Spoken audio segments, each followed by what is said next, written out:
কোরআন কবে নাজিল হয়েছে, কোরআনের বাড়ি কোথায়, কোরআন কাদের জন্য দুনিয়াতে এসেছে, কোরআন কোন রাত্রে নাজিল হয়েছে, মানুষ কেন দুনিয়াতে আসছি, এগুলো জানার দরকার আছে না?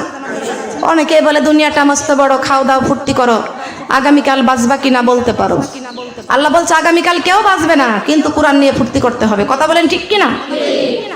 দুনিয়ার মানুষ মাথার কাপড় ফেলে আনন্দ করে, শর্ট কামিজ গায়ে দিয়ে আনন্দ করে, জিন্সের প্যান্ট পরে আনন্দ করে, সুদের খাবার খেয়ে 5 তলা বিল্ডিং করে। কথা বলেন ঠিক কিনা? ওই জায়গা কেউ বাধা দেয় না, ওই জায়গা কেউ বাধা দেয় না। কিন্তু কোরআনের মাহফিলে বাধা আছে কি আছে না? শুনেন, এটা হচ্ছে হেদায়েতমূলক কথা, শোনার দরকার আছে কি আছে না? অনেকেই বলে মেয়েদের ওয়াজ নাই। মেয়েদের যদি ওয়াজ না থাকে ভালো কথা, মেয়েরা ওয়াজ করবে না। বাংলাদেশের মেয়েরা বিউটি পার্লার গুলো বন্ধ করে দাও, মেয়েদের ওয়াজের প্রয়োজন হবে না। সুদের খাবার বন্ধ করে দাও, ওয়াজের দরকার হবে না।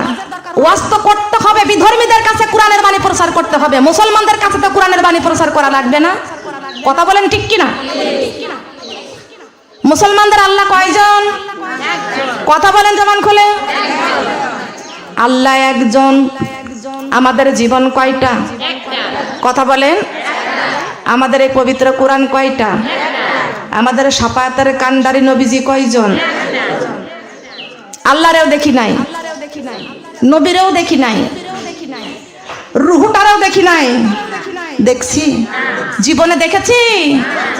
ওয়াত্তাগু ইলাল ওয়াসিলা, একমাত্র তোমার জীবনটাকে তৈরি করো আল্লাহর কোরআন দিয়ে। বলেন সুবহানাল্লাহ। দরকার আছে না? আছে না?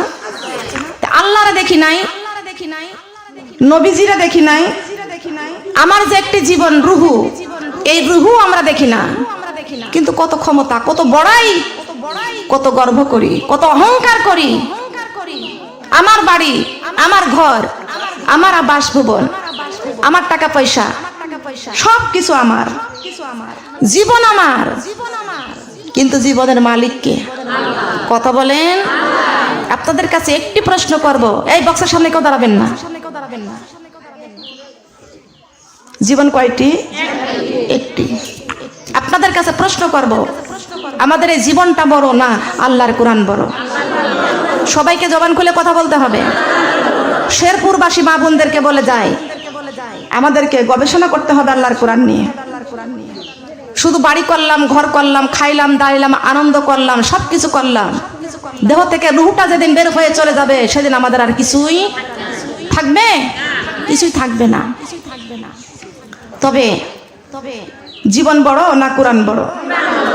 জীবনের দাম বেশি না কোরআনের দাম বেশি? কোরআনের দাম বেশি। আপনাদেরকে আরেকটি প্রশ্ন করব, আমাদের এই দেহর দাম বেশি না রুহুর দাম বেশি? জবান খুলে বলেন। এটা আমরা জানি, কিন্তু আমরা অনেকেই বুঝতে পারি না, গবেষণা করি না। কথা বলেন ঠিক কিনা? চিন্তা করি না। চিন্তা করার দরকার আছে কিনা? আল্লাহ পাক রব্বুল আলামিন কোরআনে কারীমের মধ্যে ঘোষণা করে দিয়েছেন, বান্দা আমি আল্লাহ এই পৃথিবীর জমিনে আমি তোমাদেরকে পাঠাইয়া দিয়েছি, আর তোমাদের এই দেহটা সুন্দর করে আমি আল্লাহ মাটি দিয়ে তৈরি করেছি। বলেন সুবহানাল্লাহ। মিনহা খালাকনাকুম ওয়া ফিহা নুঈদুকুম ওয়া মিনহা নুখরিজুকুম তারাতান উখরা।